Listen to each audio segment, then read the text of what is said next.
الميزان. Assalamualaikum warahmatullahi wabarakatuh.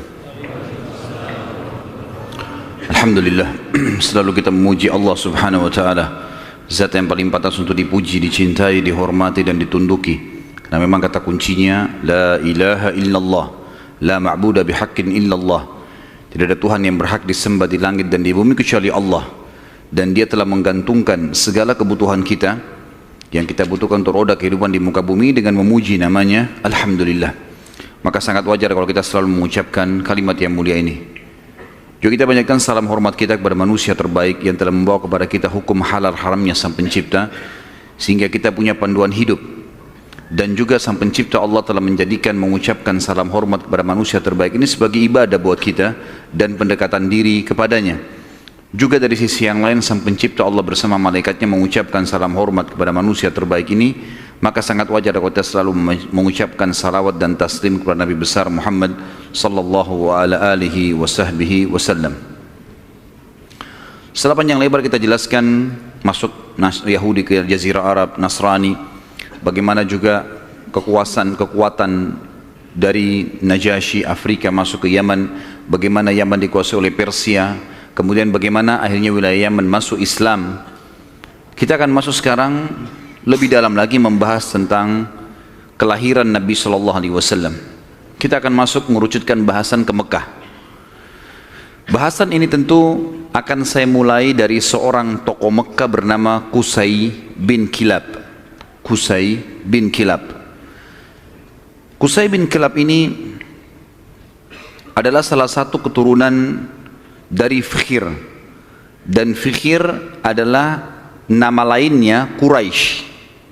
Jadi Quraisy itu julukan, karena si Fikhir ini seperti saya jelaskan tadi siang, kalau seseorang di negeri Arab atau suku Arab itu memiliki kelebihan fisik, kepintaran, kekayaan, keturunan, maka dinisbatkan suku padanya. Kebetulan dari turunan Ismail alaihissalam di Mekah dan turunan suku Jurhum, ada satu orang yang sangat menonjol bernama Fikhir. Dan Fikhir ini karena dia menonjol maka diberikanlah nama lainnya Quraisy. Dinisbatkanlah suku Mekah namanya Quraisy. Salah satu turunan Fikhir ini yang merupakan turunan Ismail alaihissalam dan turunan suku Jurhum adalah Qusay bin Kilab. Kalau teman-teman masih ingat, di pertemuan kita pada bulan yang lalu saya pernah menekankan tentang kisah Mekah awalnya dihuni oleh suku Jurhum yang hijrah dari Yaman, kemudian tinggal bersama Hajar dan Ismail alaihissalam. Berjalan bertahun-tahun sampai Ibrahim dan Ismail alaihissalam meninggal dunia, datang satu suku Arab yang ingin merebut Mekah dan berhasil, namanya suku Khuza'ah. Masih ingat ya? Tidak ada suara, senyap, berarti memang lupa semua. Jadi suku Khuza'ah ini datang merebut, dan salah satu pimpinan Khuza'ah Amr bin Luhai yang memasukkan patung di Jazirah Arab di Mekah, gitu kan. Suku Khuza'ah ini berkuasa di Mekah sampai 500 tahun. Dan pada saat Jurhum dikalahkan oleh Khuza'ah, suku Jurhum sempat menimbun air Zam-Zam. Jadi 500 tahun mereka memimpin di Mekah, nggak ada sama sekali air. Kita bahas sekarang tentang keadaan satu orang tokoh ini, karena kalau panjang kita ceritakan panjang lebar Mekah ini cukup panjang, tokoh-tokohnya banyak, tapi saya ingin mengerucutkan ke Qusay bin Kilab. Qusay bin Kilab ini salah satu turunan Jurhum dan turunan Ismail alaihissalam. Dia sempat berpikir, bagaimana bisa ini setelah 500 tahun ya, bagaimana bisa Mekah ini yang tadinya dikuasai oleh suku dia Jurhum dan juga kakeknya Ismail alaihissalam direbut oleh Khuza'ah. Walaupun di Mekah itu suku Khuza'ah sama suku Jurhum sudah berbaur ya, karena sudah terlalu lama ratusan tahun, akhirnya mereka berbaur satu sama yang lain, tetapi tetap kekuasaan kerajaan di bawah kekuasaan Khuza'ah. Qusay bin Kilab lalu memperbaiki keadaan ekonominya. Dia berbisnis, dia berdagang, sampai Allah membukakan kekayaan yang sangat banyak. Pada saat itu teman-teman sekalian, Raja Mekah dari suku Khuza'ah bernama Hulail. Hulail ini memiliki seorang anak wanita, anak tertuanya, terkenal dengan kecantikannya, anak raja. Qusay bin Kilab datang dan melamar. Dan pada saat itu, dia orang kaya raya, dia punya kedudukan, dihormati di Mekah. Oleh Hulail diterima lamarannya. Selama ini, kalau suku Jurhum mau melamar suku Khuza'ah selalu ditolak umumnya. Karena memang ada persaingan dari dulu gitu kan. Mereka berbaur, saling transaksi, kalau berdagang, bertetangga. Tapi pernikahan tidak. Pertama kalinya dari suku Jurhum diterima lamarannya. Itu adalah Qusay bin Kilab. Oleh Hulail, kepala suku sekaligus raja, kepala suku Khuza'ah sekaligus raja Mekah. Pada saat dia menikah dengan anaknya Hulail, Qusay ini menunjukkan yang terbaik, ya. Dia patuh, dia bantu mertuanya dan seterusnya, sampai mertuanya meninggal. Waktu mertuanya meninggal, Qusay menjalankan misinya. Dia lalu mengiklankan dan menobatkan diri menjadi raja Mekah pengganti mertuanya. Orang-orang yang dari suku Khuza'ah menolak. Bagaimana bisa kau jadi raja? Raja jelas dari Khuza'ah, kamu dari Jurhum, nggak boleh gitu. Maka pada saat itu terjadi perseteruan, sampai akhirnya Qusay meminta pertolongan dari orang-orang sesuku dengan dia dari Jurhum, dan Khuza'ah juga berkumpul. Akhirnya terbentuk dua pasukan dan terjadi peperangan besar di Mekah. Pertumpahan darah yang sangat besar dan banyak sekali korban pada saat itu. Pada saat mereka melihat korban banyak sekali teman-teman sekalian, maka tokoh-tokohnya termasuk Qusay bin Kilab dan anak-anaknya Hulail yang merupakan ipar-ipar dari Qusay sendiri, mereka akhirnya sepakat, kita harus ada penengah nih yang mengambil hukum supaya jelas siapa yang memimpin Mekah. Maka mereka akhirnya sepakat menunjuk satu orang yang dituakan di Mekah pada saat itu, dan memang umurnya sudah sangat tua. Orang ini namanya Ya'mur bin Auf.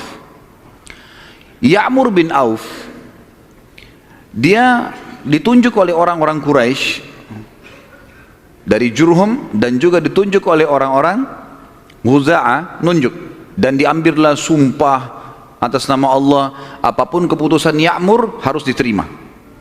Baiklah, Ya'mur pada saat itu umurnya 120 tahun, orang yang sangat tua dan dituakan sekali, dihormati. Datang lalu mendudukkan Qusay dan anak-anaknya Hulail. Lalu mulailah ditanya oleh Ya'mur, wahai Qusay, apa alasan anda membentuk pasukan mau merebut Mekah dari keturunan mertua anda ini, apa sebabnya? Maka Qusay mengatakan, semua kita ini tahu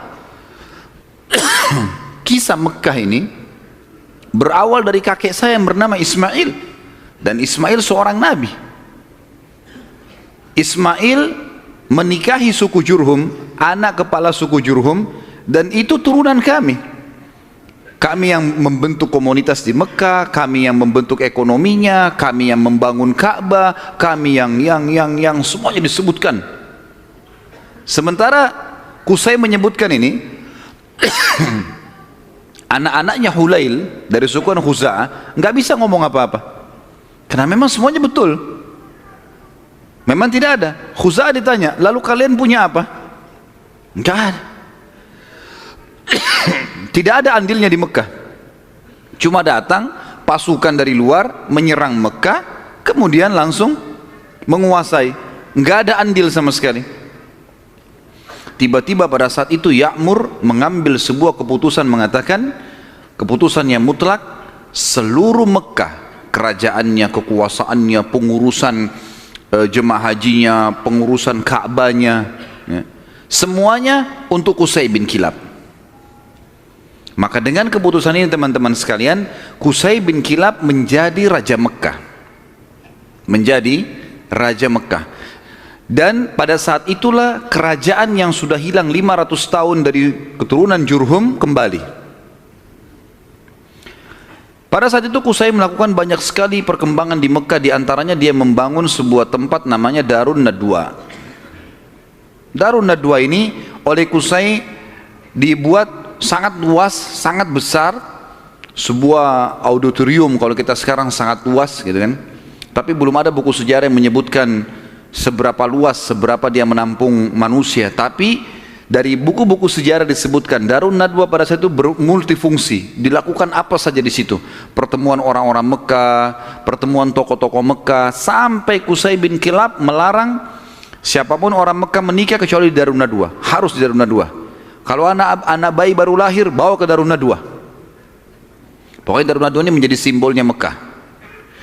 Termasuk juga pada saat orang-orang Quraisy ingin memerangi Nabi SAW, nanti kita akan belajar pada saat beliau mau hijrah pun ke Madinah atau mau dibunuh, itu mereka kumpulnya di Darun Nadwa ini. Qusay bin Kilab pada saat sudah mulai tua teman-teman sekalian, dia memperhatikan di antara anak-anaknya, anaknya banyak sekali, tapi ada dua orang yang menonjol. Artinya anak pertama bernama Abduddar dan anak kedua bernama Abdul Manaf. Sudah hafal belum? Ngangguk-ngangguk saja. Allahu alam, faham atau enggak tahu. Abduddar dan Abdul Manaf. Abduddar anak pertamanya si Qusay. Abdul Manaf anak kesekian. Saya tidak temukan anak keberapa, tapi Abduddar karena anak pertama, biasanya kalau dinisbatkan nama seseorang adalah nama anak pertamanya. Jadi Qusay ini dipanggil Abu Abduddar gitu. Tapi Abduddar ini orangnya lemah secara fisik. Dia nggak punya keterampilan, nggak punya kepintaran, sehingga tidak punya kedudukan di tengah-tengah masyarakat. Sementara adik-adiknya semua, terutama Abdul Manaf, menonjol sekali. Punya suara, berdagang, majulah gitu. Maka Qusay ingin anaknya ini, Abduddar, punya kedudukan. Apa yang dia lakukan? Pada saat dia mau meninggal, dia tulis sebuah keputusan surat, kalau saya meninggal, semua kerajaan, semua pengurusan Ka'bah, jemaah haji, itu di tangan Abduddar. Waktu Qusay meninggal dunia, surat dibuka, ditemukan tertulis seperti itu, maka semua anak-anaknya patuh. Keputusan raja. Abduddar akhirnya menjadi raja. Berjalan waktu teman-teman sekalian, Abduddar wafat. Pada saat wafat, keturunan Abduddar mau melanjutkan kerajaan ayahnya, tapi turunan Abdul Manaf tidak setuju, nggak bisa. Abduddar ini, paman kami dulu ini, ayah kalian, itu dipilih oleh kakek kita semuanya, Qusay, karena dia nggak punya kedudukan dan kemuliaan. Sudah dikasih dan sudah berhasil, sekarang nggak bisa kembali kepada kalian, harusnya ini dibagi rata. Sampai mereka pada saat itu hampir perang satu sama yang lain. Sama lagi, dicarilah hakim di antara mereka, dan akhirnya kesimpulannya dibagi. Pembagian ini teman-teman sekalian adalah dibagi Abduddar khusus mengurus keturunan Abduddar, khusus mengurus semua yang berurusan dengan jemaah haji. Sementara Abduddar mengambil alih pengurusan Ka'bah dan Darun Nadwa. Sementara Abdul Manaf mengurus jemaah haji. Dibagi dua. Kita akan sedikit sisipkan di sini teman-teman sekalian kisah tentang Darun Nadwa ini yang tadi dibuat. Kita tinggalkan dulu sebentar tadi sampai ke masalah sudah pembagian Mekah. Abduddar mengurus Ka'bah dan juga Darun Nadwa. Haji itu Abdul Manaf, ya. Jadi haji ini maksudnya mengurus jemaah haji, kasih minum, kasih makan. Mereka dulu sukanya begitu. Dan mereka ini terkenal dengan dermawannya. Tidak boleh jemaah haji beli makanan, beli minuman, dikasih semua gratis. Seperti itulah. Darun Nadwa ini punya kisah unik sedikit. Saya khawatir lupa, maka saya sisipkan di sini. Darun Nadwa tadi yang dibuat oleh Qusay bin Kilab dan menjadi simbol Mekah, kisahnya sangat unik teman-teman, kisah pembeliannya dan penjualannya. Jadi ada satu orang nanti jadi sahabat Nabi, namanya Hakim bin Huzam radhiyallahu anhu. Sebelum masuk Islam, Hakim bin Huzam ini suka mabuk. Masih di Mekah di masa jahiliyah. Dia bersahabat dekat dengan pemegang kuncinya Darun Nadwa. Jadi yang bertanggung jawab. dari turunan Abdiddar. Waktu lagi mabuk sama-sama, si pemilik kunci ini mabuk luar biasa sampai nggak sadar sudah. Si Hakim bin Huzam bilang, kau mau jual nggak Darun Nadwa dengan saya? Kata temannya lagi mabuk, iya saya jual. Berapa harganya? Kata si mabuk ini bilang, dengan sekendi khamr. Kasih saya sekendi khamr, ambil Darun Nadwa. Hakim pada saat itu dia tidak semabuk temannya nih. Dia lalu mungkin panggil saksi-saksi segala macam, dikasih satu kendi khamr. Darun Nadwa ini dijual oleh turunan Abdiddar. Karena sudah ada saksi, ada terang saksi, maka selesai. Akhirnya keturunan Abdiddar kehilangan Darun Nadwa gara-gara transaksi ini tadi. Ini Darun Nadwa teman-teman sekalian terus di tangan Hakim bin Huzam sampai beliau masuk Islam. Nabi SAW biarkan saja. Di zaman Abu Bakar dia masih hidup, zaman Umar, zaman Uthman, zaman Ali, sampai di zaman kekhilafaannya Muawiyah radhiyallahu anhu majma'in, dinasti Umayyah yang pertama berdiri. Muawiyah anaknya Abu Sufyan. Abu Sufyan dulu tokoh Mekah kan gitu, radhiyallahu anhu majma'in, kan Abu Sufyan juga sempat masuk Islam di pembebasan kota Mekah. Maka pada saat itu Hakim bin Huzam di zaman Muawiyah menjual Darun Nadwa. Dijual sama dia dengan harga 100.000 dinar.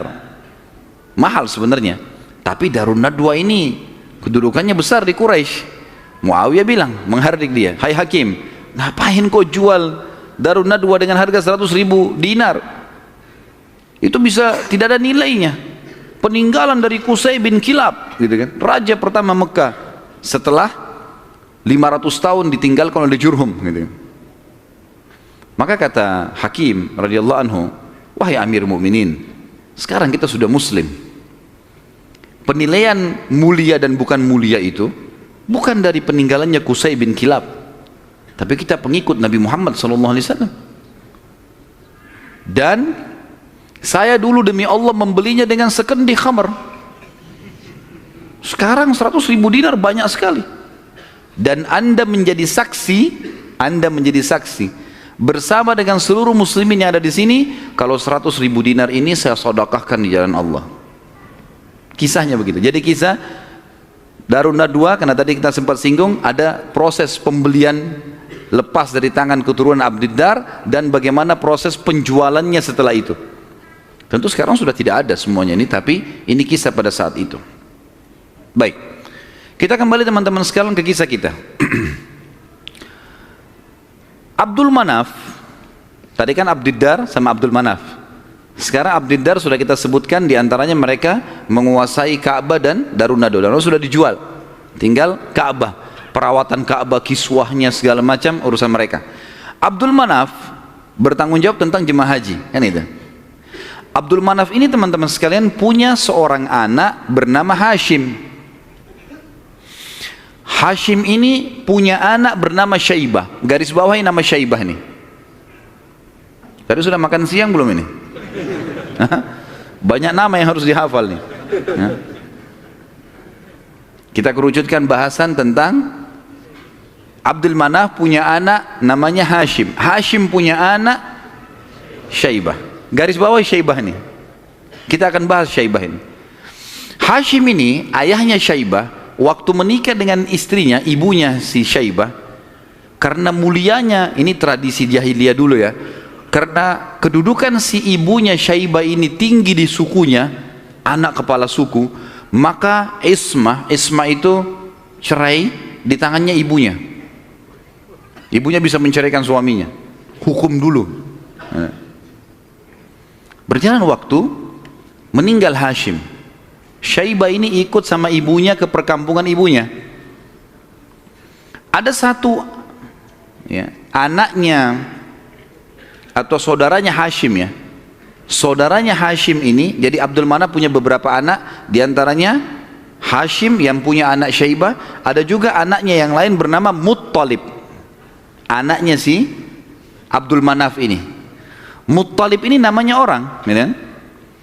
Muttalib ini datang ke perkampungan Syaibah, ibunya Syaibah, lalu dia berkata kepada ibunya, ini ayahnya Hashim sudah meninggal, tapi anak ini keturunan Qusay bin Kilab, ini turunan raja di Mekah, jangan ditinggalkan di kampung sini, ikut ke Mekah dengan saya, siapa tahu nanti dia punya kedudukan di Mekah. Kata ibunya nggak bisa, ikut sama saya. Akhirnya kena cekcok nih, tanda kutip di sini, maka ibunya Syaibah bilang, ini kita suruh pilih aja dia. Si Syaibah ini mau ikut siapa? Nanti kalau saya sebutin julukannya Syaibah ini baru antum bilang, oh iya itu orangnya. Kata si ibunya, pilih aja, Syaibah suruh milih. Dia mau tinggal sama saya di sini atau ikut sama anda ke Mekah? Lalu Muttalib tanya di depan ibunya, hai Syaibah, ikut sama saya ke Mekah atau kamu tinggal sama ibumu? Kata Syaibah, saya ikut sama paman saya, ikut ke Mekah. Maka masuklah, pergilah ke Mekah. Waktu itu Muttalib ini naik unta, dia membonceng di belakangnya Syaibah. Muttalib ini teman-teman dikenal di Mekah suka beli budak, ya. Maka waktu setiap hari dia datang masuk Mekah bawa budak baru. Waktu Syaibah dibonceng oleh pamannya Muttalib ini, orang-orang Mekah kira si Muttalib beli budak baru. Maka mereka bilang, Muttalib baru beli budak, di belakangnya Abdul Muttalib. Berarti hambanya si Muttalib nih. Sudah tahu nama Syaibah siapa? Yang antum kenalkan selama ini Abdul Muttalib. Namanya dia Syaibah. Jelas? Baik. 3 orang yang jawab, nggak apa-apa lah. Nasib, saya sudah teriak-teriak tapi Abdul Muttalib berarti namanya Syaibah. Jadi Abdul Muttalib bukan Muttalib nama Allah ya. Ini nggak ada dalam Asmaul Husna gitu. Tetapi di sini Muttalib nama pamannya. Karena sering beli budak, kemudian dia membonceng ponakannya, orang-orang Mekah kira ini adalah budak baru, maka dibilang Abdul Muttalib, hambanya Muttalib. Tapi karena itu sudah menjadi buah bibir di Mekah, akhirnya terkenal dengan Abdul Muttalib. Baik, Abdul Muttalib ini yang tentu kita sudah tahu adalah kakek Nabi SAW. Kita masuk mengerucutkan bahasan sekarang ke Abdul Muttalib nih, si Syaibah. Kita sudah kerucutkan bahasan dari Abdul Manaf, ada anaknya Hashim, Hashim punya anak Syaibah, Syaibah ini Abdul Muttalib. Kita harus kerucutkan begitu supaya nanti ngerucut ke Nabi SAW, karena kalau melebar akan jalur nasab Quraisy banyak sekali. Abdul Muttalib ini pada saat dia masuk ke Mekah, kemudian dia menikah, Allah karuniakan dia 1 orang anak. Anaknya diberi nama Harith, 1 anak dikasih. Waktu Harith sudah mulai bujang, mencapai umur sekitar 17 tahun, Abdul Muttalib ini Syaibah mimpi malam-malam. Dia mendengar suara dalam mimpinya, ihfirit tiba. Maksudnya galilah tiba. Tiba itu sesuatu yang baik. Lalu dia bertanya, mat tiba, apa itu tiba? Hilang suara itu. Hari kedua dia mimpi lagi, dengar lagi suara, ihfiril barrah, galilah sesuatu yang baik, yang bermanfaat. Dia tanya, mal barrah, apa itu barrah? Yang baik itu apa? Hilang lagi suara itu. Hari ketiga dia mimpi lagi, ihfiril madmunah, gali sesuatu yang terjamin. Dia tanya, mal madmunah, apa itu madmunah? Hilang lagi. Hari keempat baru dia mimpi dan dia dengar ihfiriz zamzam, galilah zamzam itu. Zamzam ini di zaman itu cuma seperti sebuah histori lama, kenangan. 500 tahun tidak ada sumur zamzam, hilang. Jadi selama Khuza'ah berkuasa teman-teman sekalian di Mekah, mereka selalu mendatangkan air dari luar, beli mahal dari luar Mekah, sumur-sumur di luar Mekah. Abdul Muttalib ini pernah dengar kalimat zamzam, penasaran dia. Terus dia tanya, dalam mimpi dia tanya, mas zamzam, apa itu zamzam?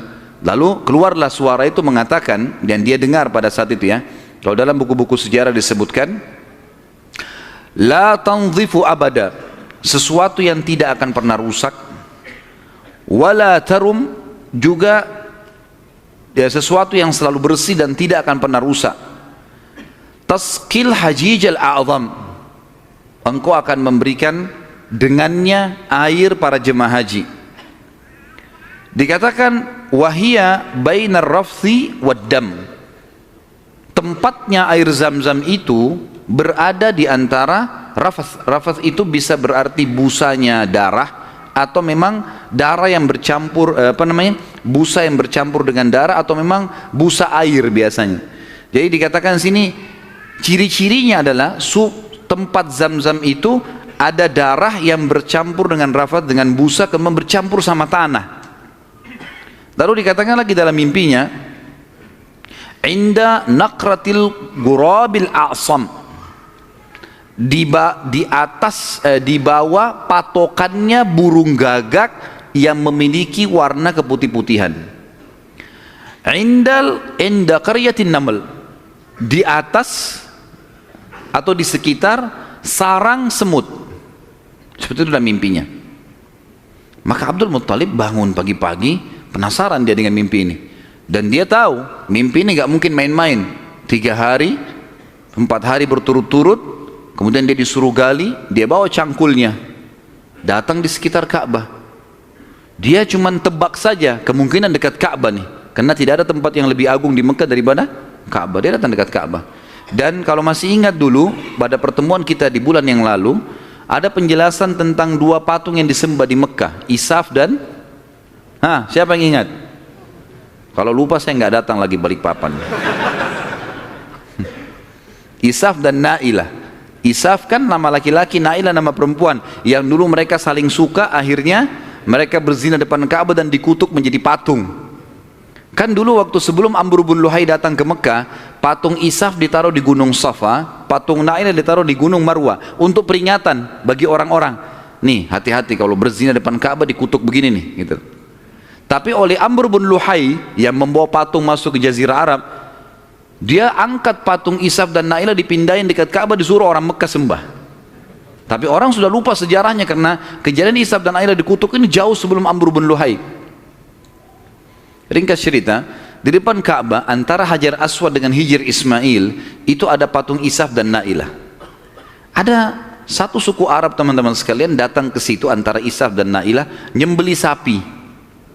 Tiba-tiba pada saat Abdul Muttalib lagi duduk, lagi memperhatikan ke arah Ka'bah di antara Isaf dan Nailah, kemudian ada orang nyembeli sapi. Waktu disembeli, darahnya ngucur. Darah itu berbusa. Dan karena dia ngucur, jalan sampai berada di sekitar Isaf dan Nailah. Ya kurang lebih jangan dibayangkan ini Ka'bah, ini Hajar Aswad dan ini Hijr Ismail. Isaf dan Nailah itu ditaruh cukup jauh ya, agak berjarak antara antara Hajar Aswad jauh ke belakang dengan Hijr Ismail juga jauh. Jadi di kiri kanan ya. Tempat itu sangat luas. Jadi jangan difahami tadi ini misalnya Ka'bah kemudian di sini posisinya, tapi agak jauh di kiri kanan. Maka pada saat itu darah ini ngucur dari patung Isaf itu menuju ke tempat di tengah-tengah di situ. Pada saat itu di tengah-tengah. HP-nya siapa nih? Pada saat itu patungnya, darahnya ngalir, kemudian darah itu ngalir menuju ke tengah-tengah antara Isaf dan Nailah ini, dan ada seperti tempat agak turun di lembah Mekah, kan waktu itu masih pasir, lalu darah itu berkumpul di situ. Jadi akhirnya darah sama pasir bercampur. Abdul Muttalib lihat ini isyarat pertama nih. Mimpinya kan tadi darah yang mengalir berbusa yang bercampur dengan tanah, gitu kan. Lalu kemudian dia dekatin tempat itu, darah yang berkumpul itu. Dia temukan tiba-tiba ada burung gagak yang berwarna hitam. Burung gagak biasanya warna hitam ya. Tapi kalau ada burung gagak yang di bagian sayapnya itu ada beberapa bulu warna putih, namanya a'sam dalam bahasa Arab, Ghurabil a'sam. Maka dia lihat ada burung gagak. Burung gagak ini mengepakin sayapnya dan mematuk-matuk di atas sekitar darah itu. Dia lihat isyarat yang kedua. Isyarat yang ketiga adalah di situ ada sarangnya semut. Dia lihat ke dekat kakinya, ternyata ada beberapa ekor semut yang menggigit kakinya dia. Dia melihat ada lubang di situ. Maka dia bilang kepada anaknya Harith, saya mau menggali di sini. Siapapun jangan mengganggu saya. Maka dia angkat cangkulnya. Tapi kita jangan lupa, ini depan Ka'bah. Orang-orang lagi banyak tawaf waktu itu, walaupun banyak berhala. Dia angkat cangkul, orang jadi bahan perhatian. Tokoh-tokoh Quraisy pada datang semua. Lalu tokoh-tokoh Quraisy mengatakan, hai Abdul Muttalib, apa yang kau lakukan nih? Kata Abdul Muttalib kepada Harith, singkirkan mereka dari saya, sibukkan, jangan sampai mereka dekatin saya. Terus saja Harith menyibukkan orang-orang Quraisy, dan Abdul Muttalib terus saja mencangkul sampai ujung cangkulnya menyentuh bibirnya sumur itu, sumur Zam-Zam. Dan dengan kuasa Allah airnya muncrat keluar. Pada saat airnya muncrat keluar, Abdul Muttalib mengatakan Allahu Akbar, karena memang mereka menggunakan bahasa Arab, dan kalimat Allahu Akbar itu sudah biasa mereka ucapkan, gitu kan. Maka orang-orang Quraisy tahu kalau Abdul Muttalib sudah dapat target, dan mereka kaget waktu lihat air muncrat, air di depan Ka'bah. Selama ini selalu ambil dari luar, ini kemuliaan abadi, gitu kan. Maka tiba-tiba orang Quraisy datang, hai Abdul Muttalib, air ini kita punya sama-sama. Kata Abdul Muttalib, dari mana sama-sama? Saya mimpi, saya yang cangkul, saya yang dapat. Dari mana kalian punya sama-sama nih? Ribut nih. Abdul Muttalib bilang, ini punya saya. Quraisy bilang enggak, dikeroyokin Abdul Muttalib pada saat itu. Ribut, akhirnya mereka sepakat panggil hakim lagi. Ini hakimnya nih, cari penengah. Bagaimana caranya supaya ini bisa ditengahi, gitu kan? Insya Allah masalah ditengahi ini kita lanjutkan habis salat Isya. Subhanakallahumma bihamdika asyhadu an la ilaha illa anta astaghfiruka wa atubu ilaik. Wassalamualaikum warahmatullahi wabarakatuh. Assalamualaikum warahmatullahi wabarakatuh. Alhamdulillah, wassalatu wassalamu ala Rasulillah. Kita lanjutkan bahasan kita. Akhirnya Abdul Muttalib setelah menemukan sumur Zam-Zam, orang-orang Quraisy tetap menuntut untuk dibagi. Dan Abdul Muttalib bertahan, nggak bisa nih. Saya mimpi, saya yang gali, saya yang temukan. Gimana kalian merasa punya hak di situ? Ribut, akhirnya dicarilah penengah. Dan pada saat itu mereka tidak lagi ke Ya'mur, tapi mereka pergi ke dukun Bani Sa'idah. Ada satu dukun wanita di Madinah, waktu itu disegani. Dan memang pada saat itu dukun-dukun ini luar biasa pengaruhnya. Pergilah Abdul Muttalib bersama dengan tokoh-tokoh Quraisy. Saya tidak temukan jumlah mereka berapa orang, tapi yang jelas mereka semuanya pergi ke sana. Tiba di kota Madinah, ternyata dukun tersebut pergi ke Khaybar, wilayah lain. Nanti akan ada bahasan masalah Khaybar, tapi yang jelas pergi ke Khaybar. Abdul Muttalib sepakat dengan teman-temannya, kejar aja tuh, kita ke Khaybar. Antara Madinah sama Khaybar cukup jauh, dan ada padang pasir yang luas sekali. Mereka belum pernah ke Khaybar sebelumnya, jadi masih menerka-nerka jalan. Di tengah jalan mereka kehabisan air. Mau balik ke Madinah jaraknya jauh. Mau menuju ke Khaybar belum jelas tujuannya. Air habis. Panas lagi sangat terik pada saat itu. Mereka bermusyawarah, kira-kira bagaimana jalan keluarnya nih. Akhirnya orang-orang Quraisy selain Abdul Muttalib sepakat mengatakan, kayaknya kita pasti mati nih. Nggak ada air, kembali ke Madinah bisa mati tengah jalan, menuju ke Khaybar juga nggak jelas, bisa mati tengah jalan. Ya sudahlah, kita pasti mati, lebih baik kita gali kubur saja. Riwayatnya begitu, kisahnya begitu, gali kubur. Dari sekian orang ini, nanti setiap siapa yang mati duluan dikubur oleh temannya. Minimal nanti ada satu orang yang tidak tertutup kuburannya, yang lain semua tertutup. Akhirnya mereka pada gali kuburan, kecuali Abdul Muttalib nih. Abdul Muttalib bilang, ini bukan ide yang tepat nih. Masa kita menyerah? Lebih baik coba kita cari jalan. Teman-temannya bilang, percuma, mau kemana? Abdul Muttalib naik ke atas untanya. Begitu untanya bergerak, dari pijakan kakinya untanya Abdul Muttalib keluar muncrat air di padang pasir itu. Keluar mata air. Lalu Abdul Muttalib melihat, dia turun dari untanya, dia minum airnya, untanya dikasih, lalu diajak teman-temannya, ayo ini ada air, minum. Teman-temannya heran, di padang pasir ada air. Maka akhirnya mereka sepakat mengatakan, demi Allah yang telah memberikan, demi Allah sungguh ya, yang telah memberikan air kamu di sini, Allah Subhanahu wa taala, dialah yang telah memberikan kamu air Zam-Zam. Zam-Zam punya kau, hai Abdul Muttalib. Gara-gara ini akhirnya Zam-Zam jadi miliknya Abdul Muttalib, dan Abdul Muttalib keturunan dari Abdul Manaf. Sementara memang dasarnya Abdul Manaf tadi sudah saya jelaskan, mereka bertugas memberikan makanan dan minuman jemaah haji, sehingga sekarang mereka tidak perlu lagi mengambil air dari luar, tapi mereka sudah punya mata air Zam-Zam. Dan sebagian ahli sejarah menanggapi mengatakan, Allah yang maha tinggi dan maha pemurah memudahkan mata air Zam-Zam ditemukan kembali oleh Abdul Muttalib, karena memang suku ini dari turunan Abdul Manaf bertugas untuk memberikan minum dan makan jemaah haji. Maka karena itu Allah subhanahu wa ta'ala kasih. Makanya tadi dalam salah satu perkataan dan pernyataan dalam mimpi, Taski hajijal a'zam, engkau akan memberikan minum jemaah haji yang banyak, gitu kan. Jadi bukan karena Abdul Muttalibnya, tapi karena memang waktu itu diberikan untuk jemaah haji umumnya. Baik, baliklah Abdul Muttalib ke Mekah, dan akhirnya pada saat itu Abdul Muttalib dinobatkan secara tidak langsung sebagai Raja Mekah. Kenapa saya katakan tidak langsung? Karena pada saat itu Quraisy sepakat di Mekah itu semua kepala suku bisa memimpin. Bisa memimpin. Tidak harus fokus ke turunan Abdul Manaf atau Abdul Dar, tapi mereka Abdul Manaf Abdul Dar ini mereka yang memegang Ka'bah, memegang urusan haji dan jemaah haji, minum dan makannya ini. Tapi pasukan segala macam ini boleh dari mana saja. Tapi dengan kejadian Abdul Muttalib menemukan air Zam-Zam, maka terkerucut lagi masalah orang-orang Mekah. Karena tadi setelah Abdul Dar meninggal, kan kita sudah bilang tadi, kan pecah ya.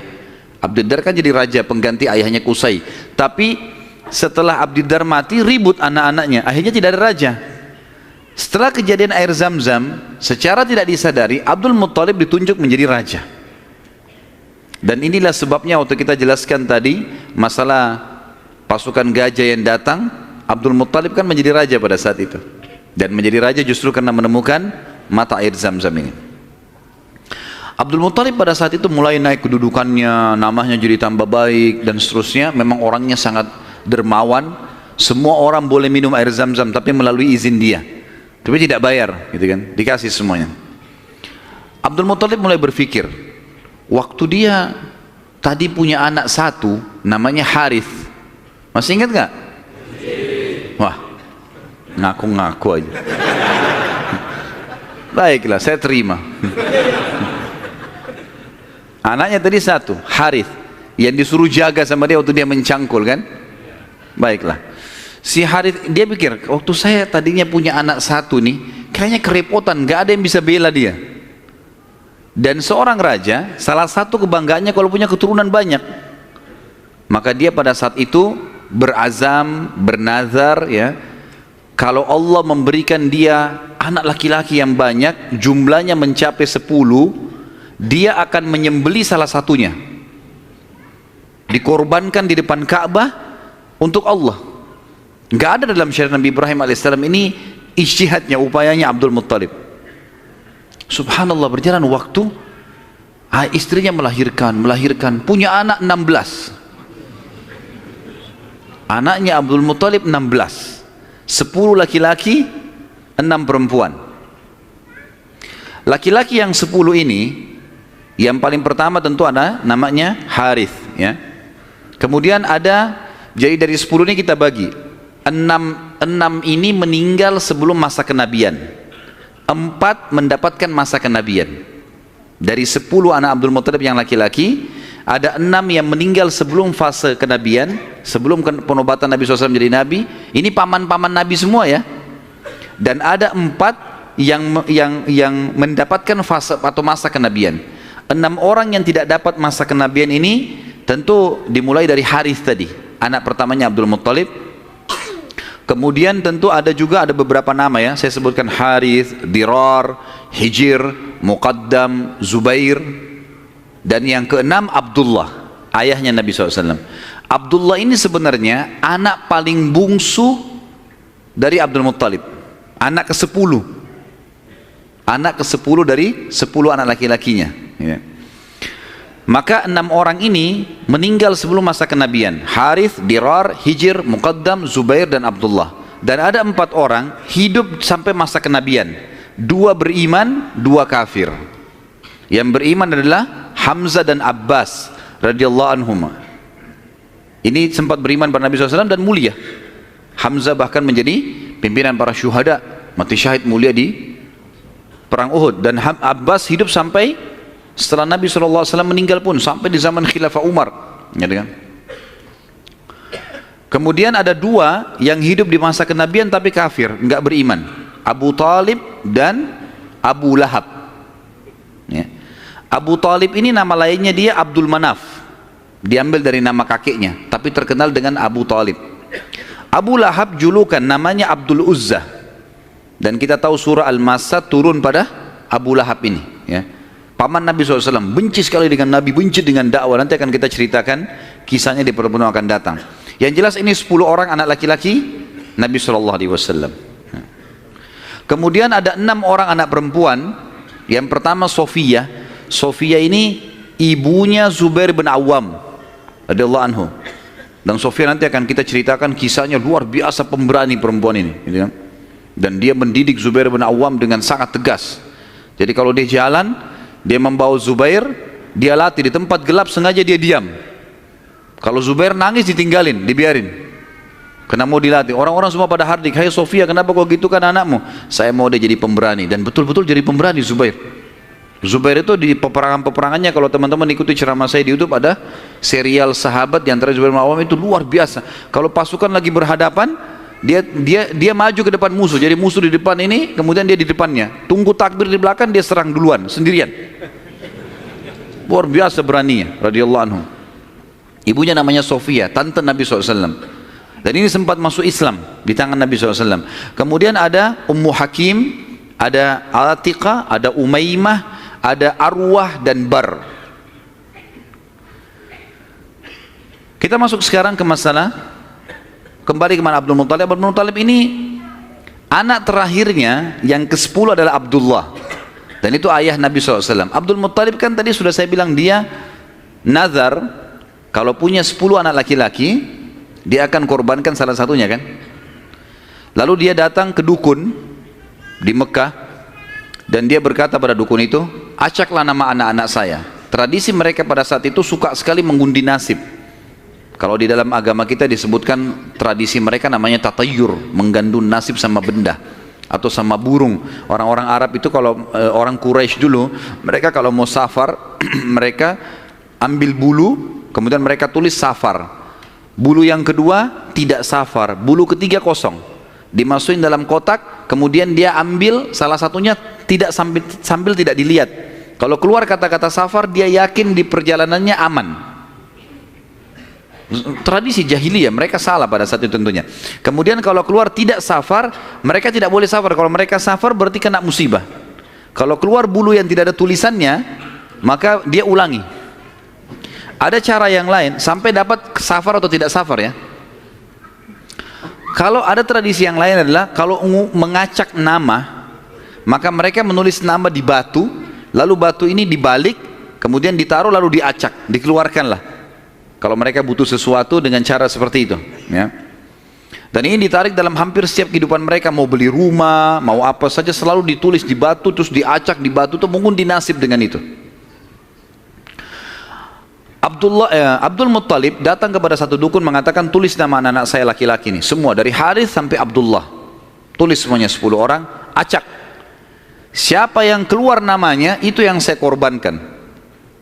Dan kalau nama Abdullah selamat, tidak keluar, maka saya langsung eksekusi. Karena Abdullah anak paling bungsu dan paling disayang oleh ayahnya Abdul Muttalib. Seperti itulah. Baik, diacaklah batu ini, diambil batu, keluar namanya Abdullah. Abdul Muttalib berat sebenarnya, ini anak paling bungsu disayang. Musyawarah sama anak-anaknya gimana? Nggak apa-apa ya, acak aja lagi. Acak lagi, yang kedua kali namanya Abdullah lagi. Sampai 3 kali. Namanya Abdullah terus yang diambil, keluar. Padahal ini batu diacak 10 nama. Kata Abdul Muttalib, berarti sudah memang anak ini nasibnya. Bawa Abdullah. Dibawalah Abdullah ini ke depan Ka'bah, ditaruh di atas sebuah batu.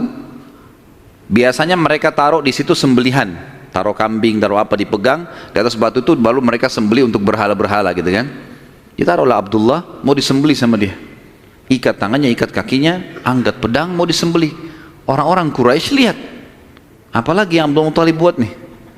Datang tanya, hai Abdul Muttalib, apa yang kau lakukan? Saya sudah nazar, kalau Allah kasih saya 10 anak, saya sembelih salah satunya. Dan saya sudah acak nama-nama anak saya yang keluar anak ini. Saya mau jalankan nazar saya. Orang-orang Quraisy bilang, gak bisa, jangan. Mereka berusaha tahan. Akhirnya Abdullah ini ditarik-tarik. Ini. Sampai akhirnya karena ditarik-tarik, ada orang Quraisy yang sempat menarik bagian badannya dan ada yang menarik kupingnya sampai kuping Abdullah itu sempat luka. Maka ada julukan sendiri dikatakan Abdullah yang luka kupingnya, gitu. Ayah Nabi SAW. Baik.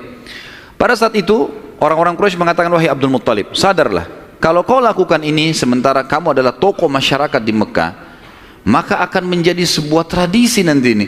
Akhirnya setiap orang punya 10 anak laki-laki, 1 disembelih. Dan apa kenikmatannya orang kalau sudah punya anak disembelih gitu? Jangan dilakukan. Mari kita berhukum lagi. Cari hakim. Kembali kepada wanita dukun di Madinah, suku Sa'idah tadi. Yang tadi pada saat pertama mau cari air Zam-Zam, mau miliknya siapa air Zam-Zam, kan mereka ke Madinah. Tapi dukunnya kan pergi ke Khaybar, nggak ketemu. Tidak sempat ketemu, akhirnya dapat air dari telapak kaki untanya Abdul Muttalib. Sekarang enggak, mereka pergi lagi ke sana ke Madinah, ketemu sama dukun itu. Tanya, bagaimana nih? Tentu ini bukan kita sedang mempromosikan dukun, dukun haram dalam agama. Setelah Islam datang, enggak ada dukun ini. Kata Nabi SAW, siapa yang datang kepada dukun, bertanya saja, bertanya. Terka tangannya, terka apa segala macam, tidak diterima sholatnya 40 hari.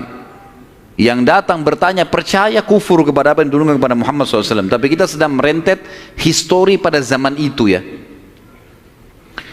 Baik, pada saat itu teman-teman sekalian, dukun ini tanya, berapa dia? Dia itu denda.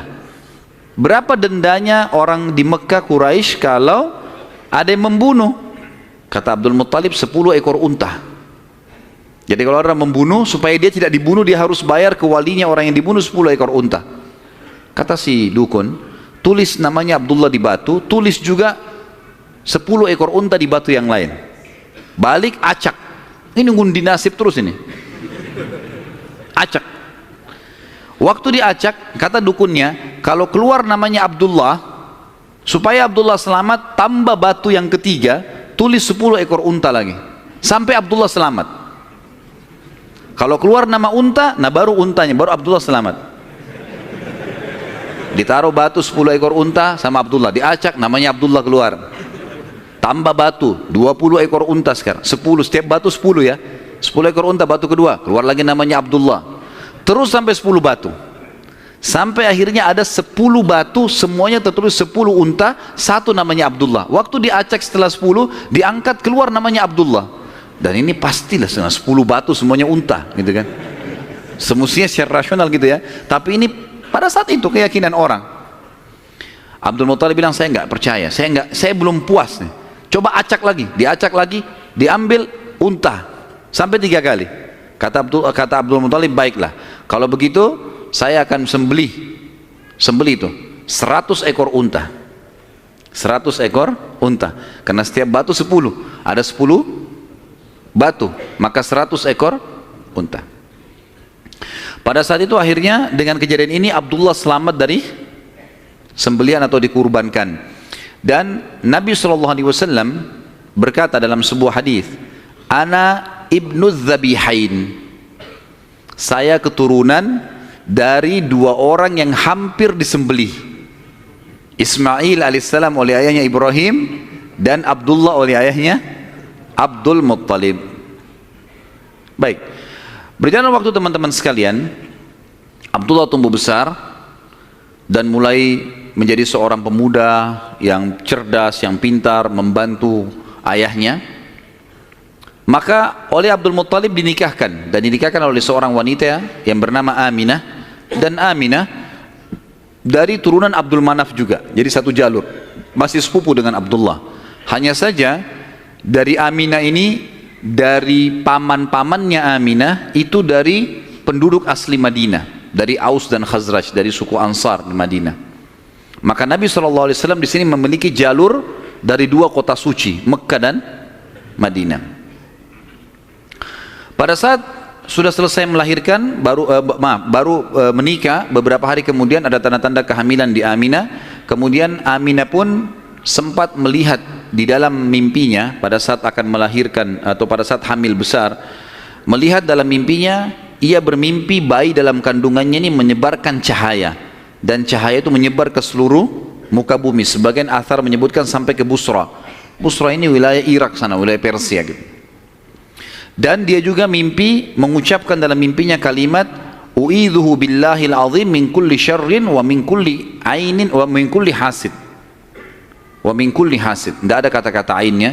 Artinya aku berlindung kepada Allah yang Maha Agung untuk bayi ini dari semua keburukan dan iri dengki orang lain.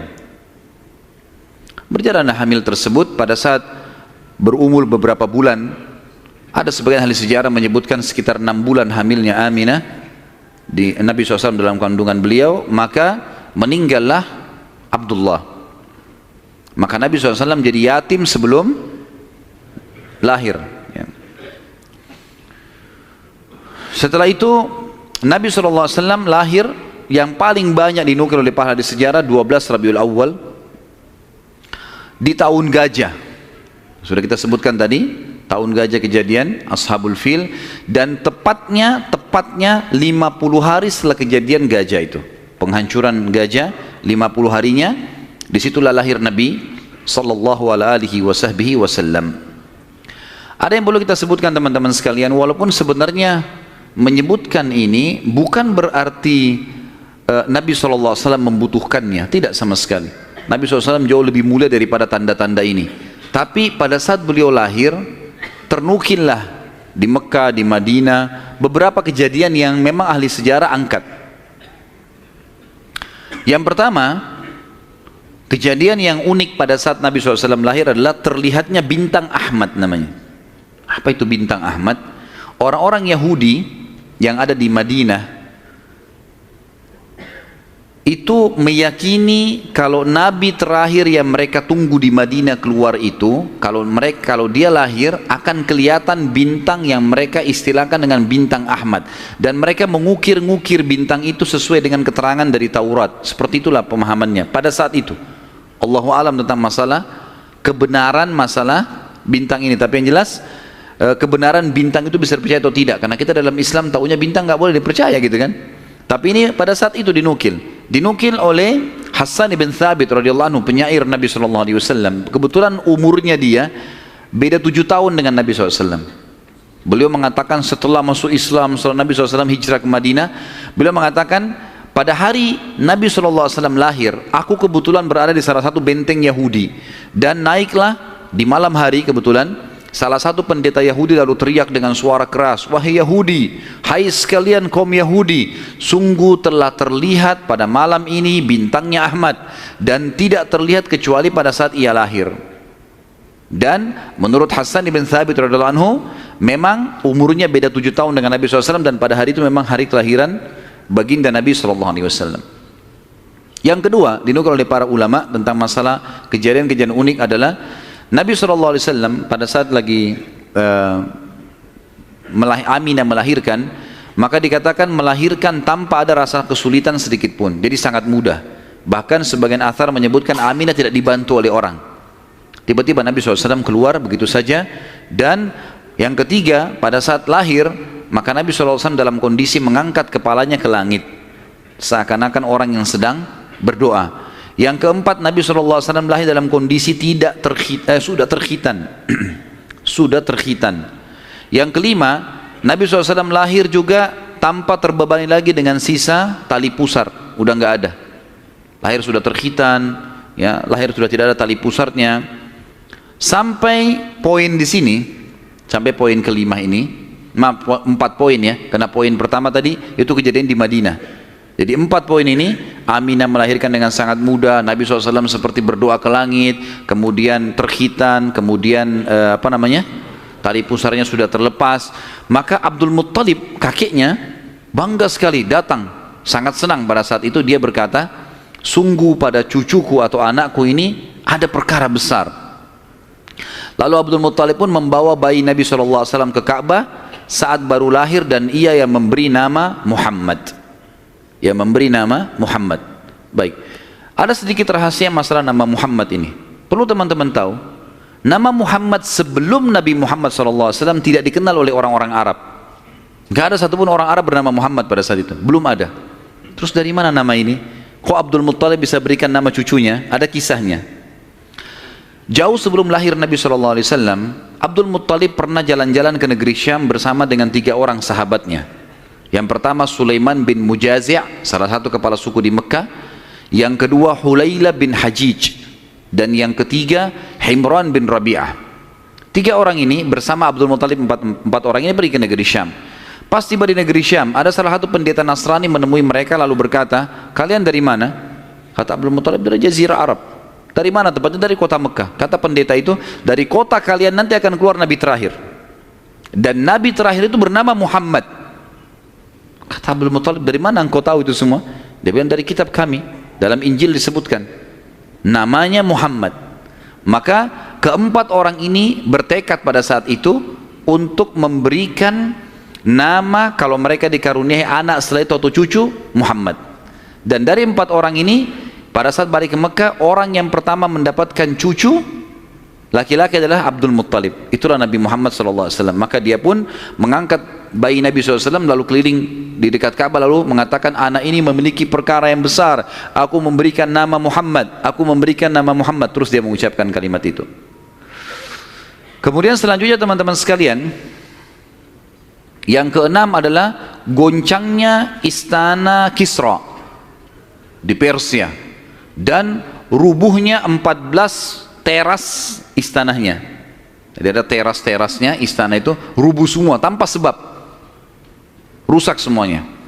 Pada saat melihat kejadian tersebut, Kisra sempat khawatir, lalu dia bertanya kepada para peramal-peramalnya lah, dukun-dukunnya segala. Maka mereka pun menjawab, goncangnya istana disebabkan karena hari ini lahir seseorang nabi, dan runtuhnya 14 teras ini menandakan terdapat 14 raja Persia, tinggal 14 orang saja, selebihnya sudah runtuh kerajaan ini. Maka sempat Kisra bilang, 14 raja masih lama, kalau satu raja punya 1100 tahun umurnya, berarti 1400 tahun.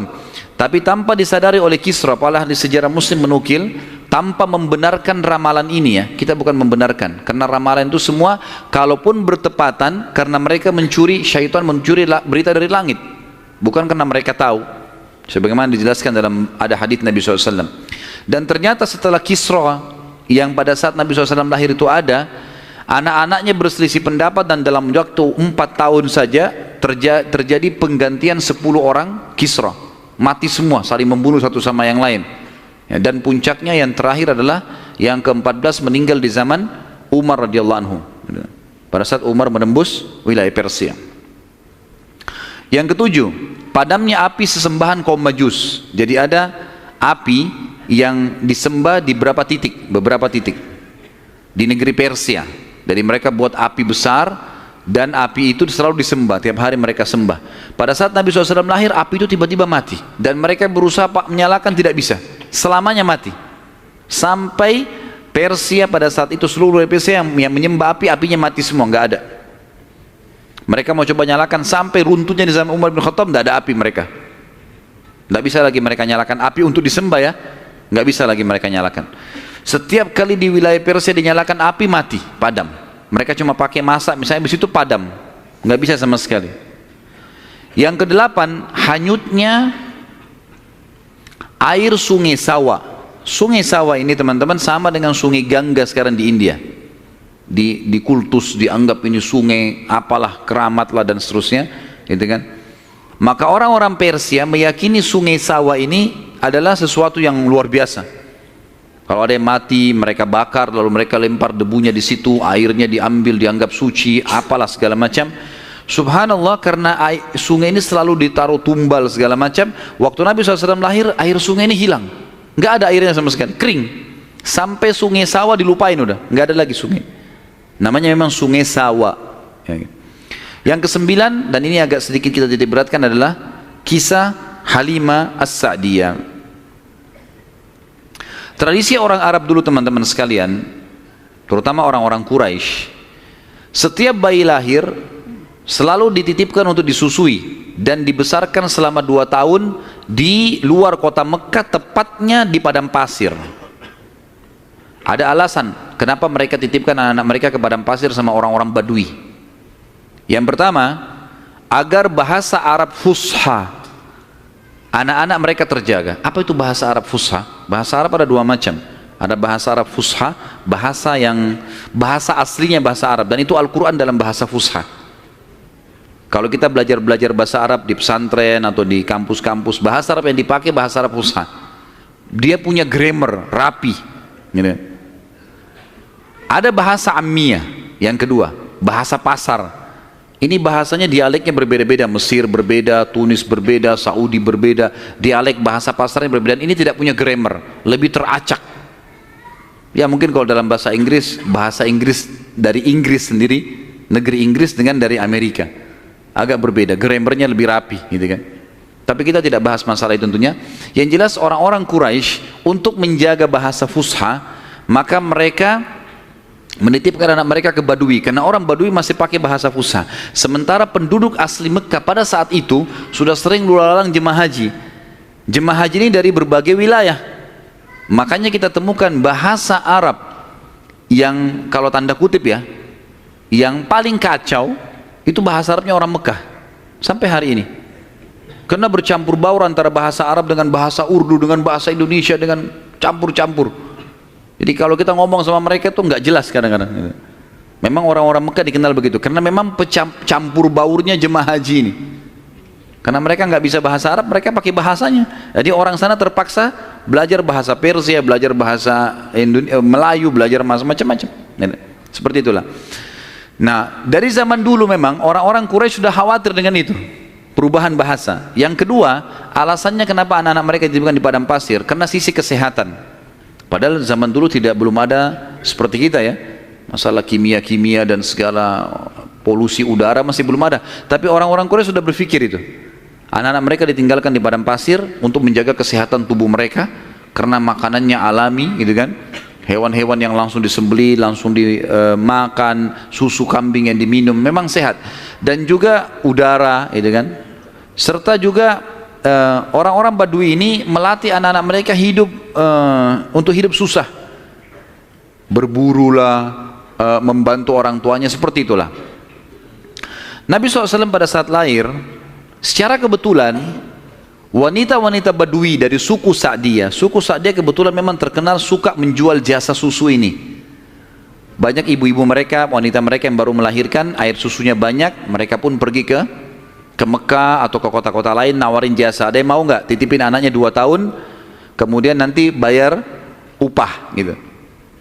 Bisa orang tuanya datang mengunjungi, nanti balik lagi. Pokoknya anak-anak ini dijamin dijaga. Dan suku Sa'di ini terkenal suku-suku orang-orang yang amanah. Maka orang tidak ragu nitipan anaknya.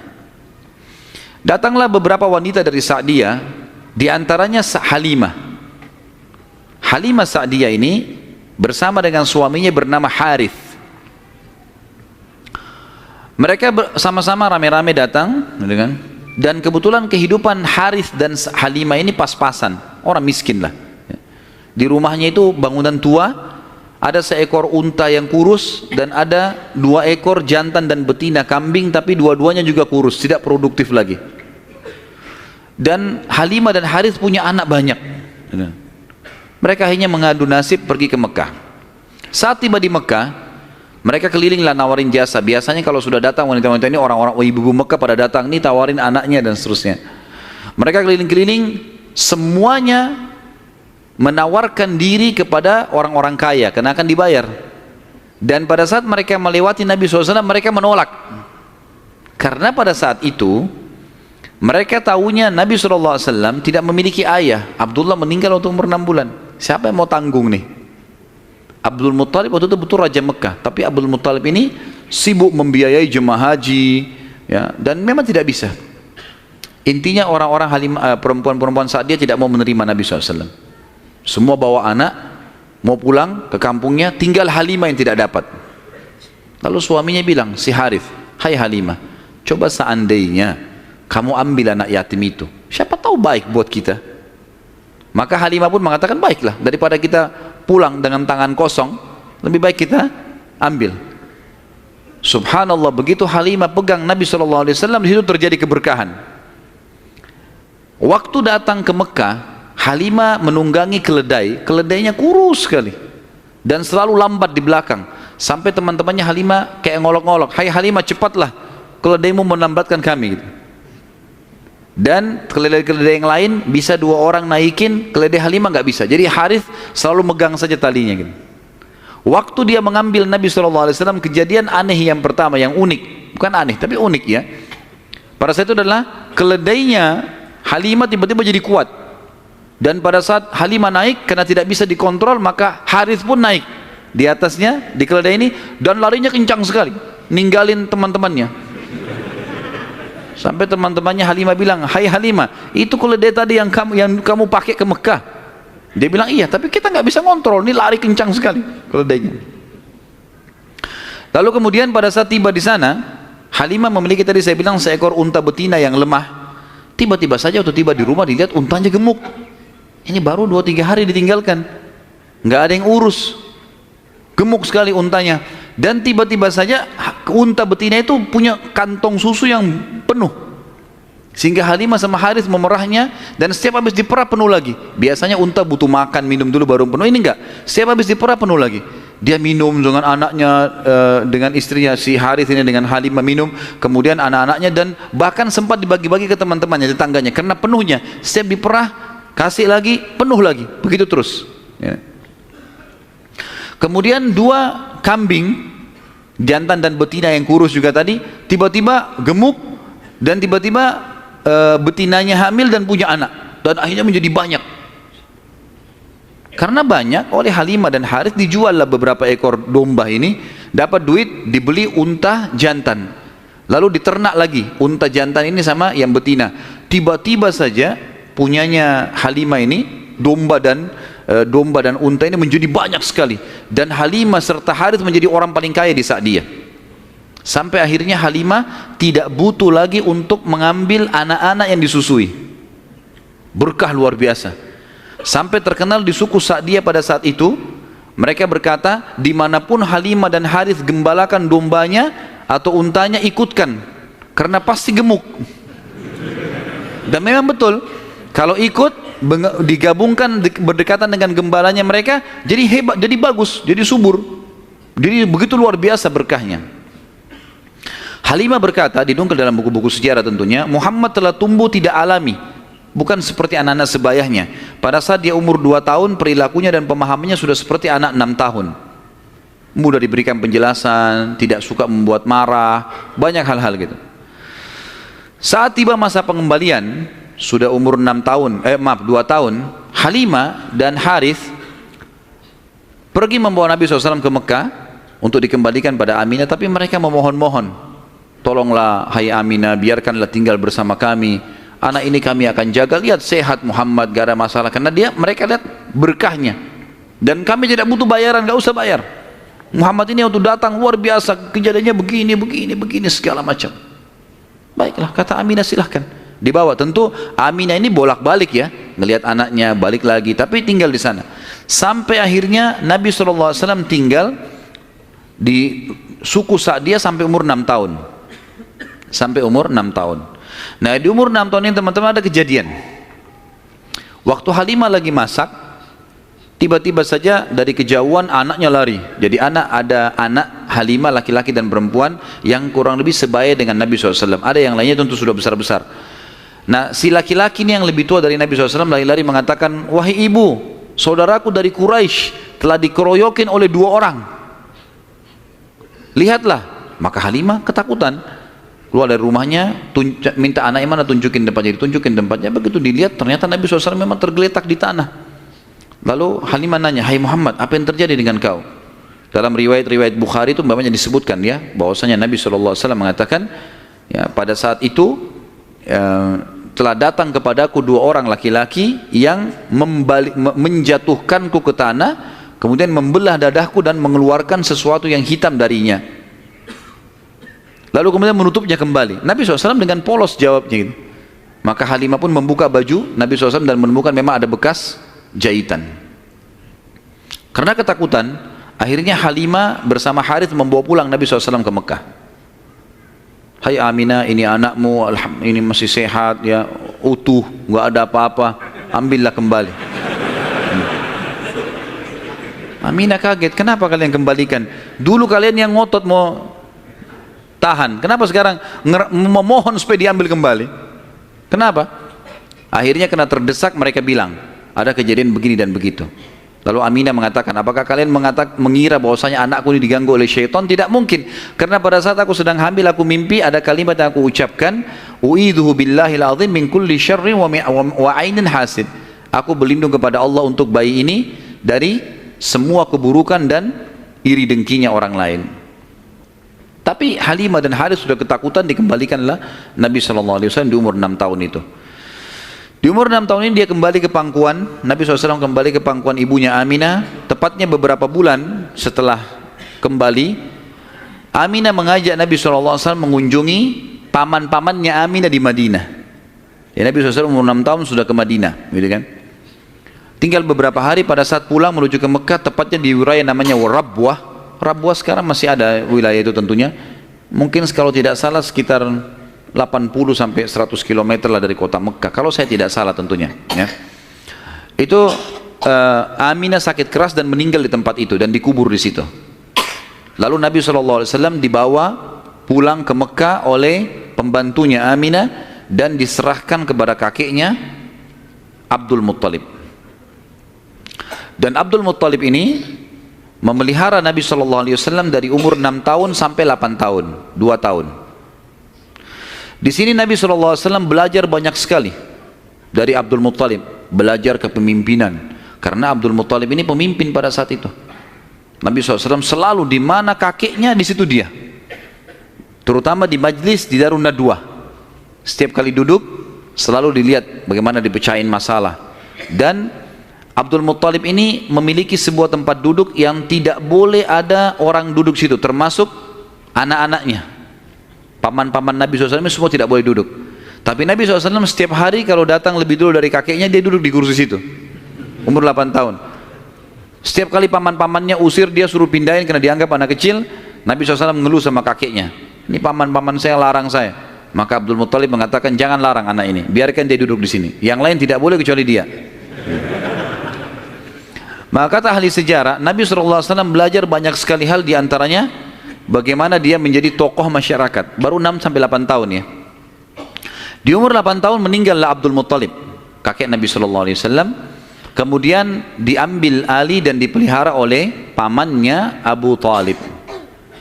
Dan Abu Talib memelihara Nabi SAW dari umur 8 tahun sampai Nabi SAW mandiri. Sebenarnya tinggal serumah dengan Abu Talib sampai menikah, sampai umur 25 tahun.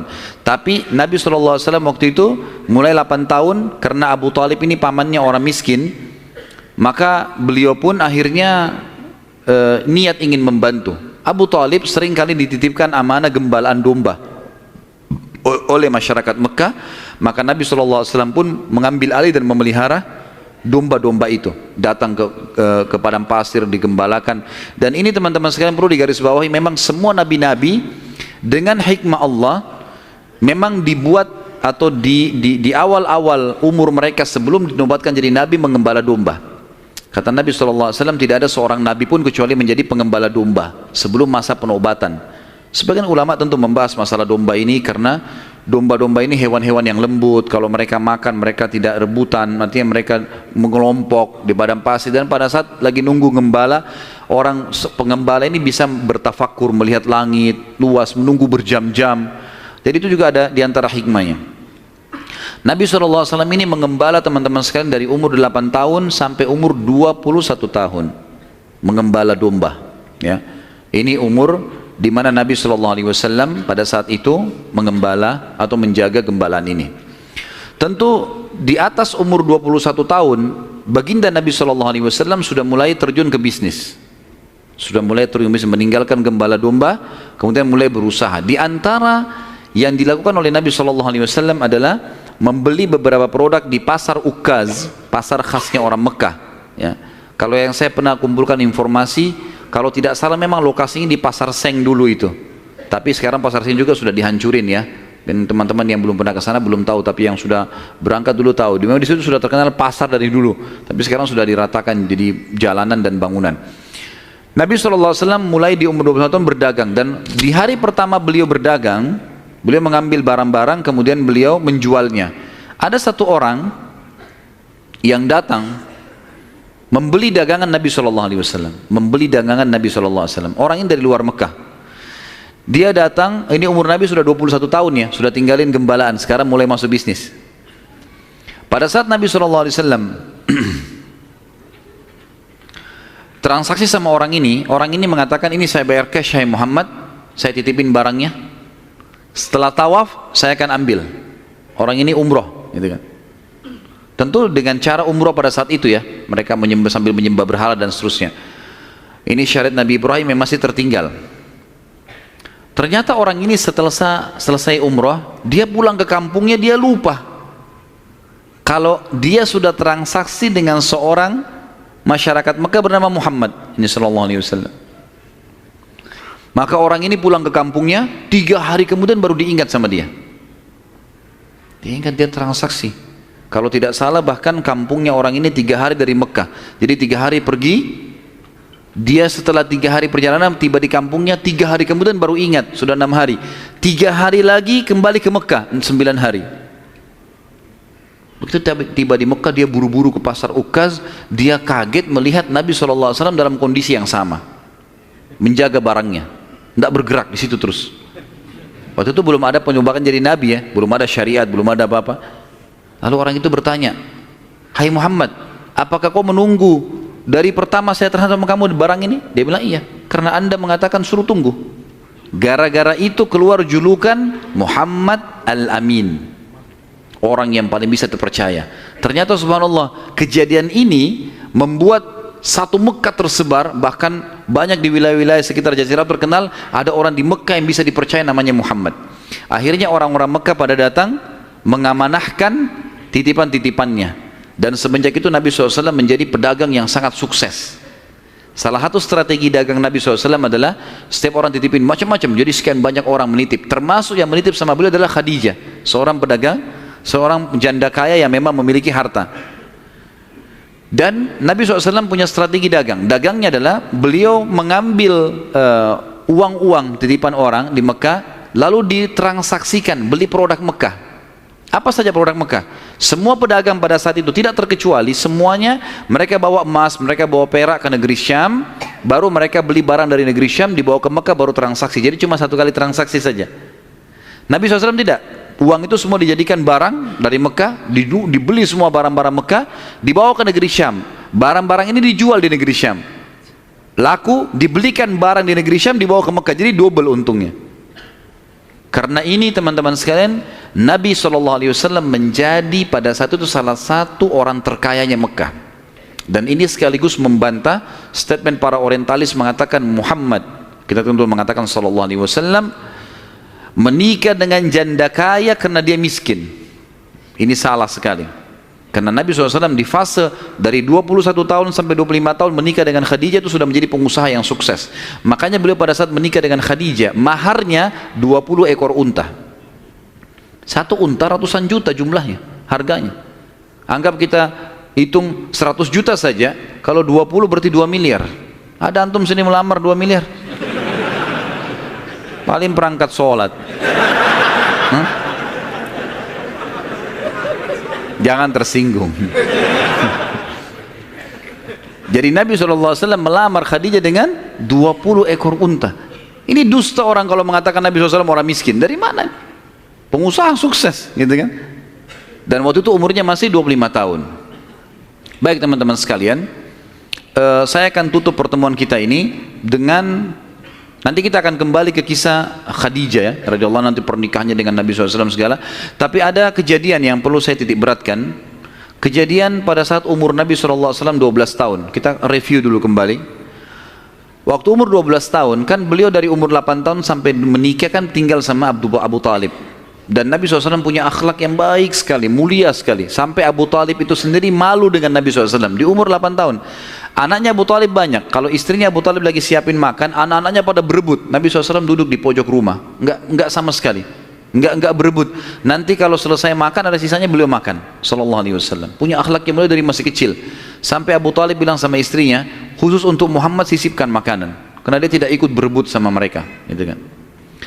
Baik, di umur 12 tahun, pernah satu waktu Abu Talib ini mau ke negeri Syam, urusan dagang.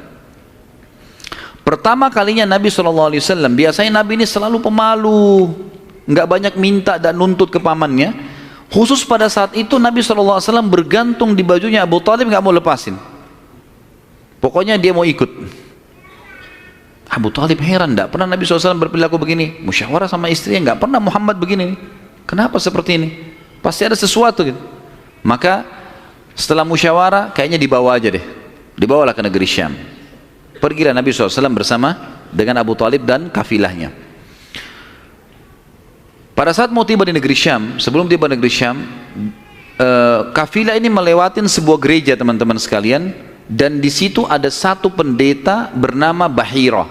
Dan ini riwayat Bukhari Muslim menceritakan masalah itu ya. Dan sampai sekarang di negeri Syam masih ada puing-puingnya gerejanya Bahira ini. Pada saat itu di zaman Nabi SAW ada gereja ini, dan sampai sekarang masih ada sisa puingnya. Saya pernah lihat cuplikannya sendiri, ada sisa puingnya di negeri Syam, tepatnya di Syria ya. Kemudian teman-teman sekalian, pada saat melewatin kafilah ini melewatin gereja, si Bahira ini kepala pendeta di gereja itu memang lagi nunggu informasi tentang Nabi terakhir nih. Dia ngeliat-liat di jendela gerejanya, setiap kafilah lewat dilihat sama dia, terutama yang dari Jazirah Arab. Waktu secara kebetulan dengan hikmah ilahi lewat kafilahnya Abu Talib, dan kafilah ini agak berbeda dengan yang lainnya. Kafilah itu berarti 3 unta ke atas ya, baru dinamakan kafilah. 3 ekor unta ke atas baru dinamakan kafilah. Setiap waktu lewat kafilah Abu Talib ini ada awan yang menaunginya. Beda dengan kafilah lain, padahal lagi terik matahari. Dan tidak sengaja kafilah Abu Talib istirahat di sebelah gereja, dan ada pohon-pohon kurma yang berderet, itu semuanya seperti menundukkan daun-daunnya ke kafilah itu. Pendeta ini perhatikan, kafilah tanya ini, kirim satu orang, tanya mereka kafilah dari mana nih? Jawabannya dari Jazirah Arab. Dari mana? Dari kota Mekah. Kata Bahira, hidangkan makanan sebaik mungkin di gereja, undang semua kafilah ini masuk makan. Diundanglah. Ringkas cerita, masuklah mereka untuk makan, dan pada saat satu kafilah ini masuk, yang ditinggalkan di situ hanya Nabi SAW. Nabi nggak boleh masuk, karena tradisi orang Arab dulu aib kalau anak kecil ikut makan. Nanti selesai orang tua makan baru makan. Tapi ini tradisi jahiliyah. Kalau sekarang antum lakukan, antum juga jahiliyah. Makan, kasih anak-anak makan. Kenapa harus disendirikan? Mungkin dia lapar, kesian. Gitu kan? Baiklah. Waktu lagi makan, Bahira ini memperhatikan satu persatu orang-orang Quraisy ini, wajahnya, karena mereka tahu cirinya Nabi terakhir. Alisnya, wajahnya, mukanya, kulitnya, jalur nasabnya, semua jelas. Tidak semua, tidak ada tanda-tanda kenabiannya. Ini mukanya muka biasa semua. Maka si Bahira tanya, apakah masih ada dari kafilah kalian yang tidak ikut makan? Kata mereka, ada satu anak kecil di depan, kami suruh jaga barang kami. Kata Bahira, boleh saya ketemu? Oh silahkan. Mereka lagi asyik makan. Bahira keluar menemui Nabi SAW. Nabi lagi duduk di bawah pohon. Lalu Bahira memanggil dia, mengatakan, hai anak kecil, ikutlah dengan saya. Kafilahnya disuruh jaga oleh beberapa pegawainya Bahira ini. Masuk di satu ruangan di gereja. Kemudian Nabi SAW berdiri lalu kata, jadi orang Mekah begini teman-teman, di Mekah itu ada patung namanya Lat dan Uzza. Lat dan Uzza ini 2 patung yang luar biasa dikultuskan di Mekah. Oh, hebat patung ini menurut mereka. Jadi kalau bersumpah atas nama Lat dan Uzza sudah tidak mungkin berbohong. Kalau bohong kualat nih. Maka pendeta ini tahu Bahira, dia bilang, hai anak kecil, saya akan bertanya kepadamu atas nama Lat dan Uzza. Ini semua anak kecil sampai orang tua di Mekah tahu nama ini, dan mereka ketakutan kalau dengar nama ini. Apa jawaban Nabi SAW waktu itu? Umur 12 tahun, masih kecil. Kalau kita sekarang masih SD gitu kan. Maka beliau mengatakan, jangan engkau sebutkan 2 nama berhala itu karena aku membencinya. Aku tidak suka dengan patung itu. Penasaran Bahir.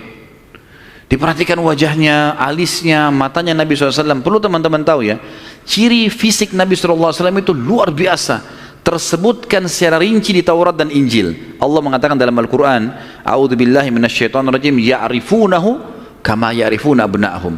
Orang-orang ahli kitab, terutama Yahudi dan Nasrani ini, maksudnya orang Yahudi dan Nasrani, betul-betul mengetahui Muhammad SAW sebagaimana mereka mengenal anak-anaknya. Karena terinci.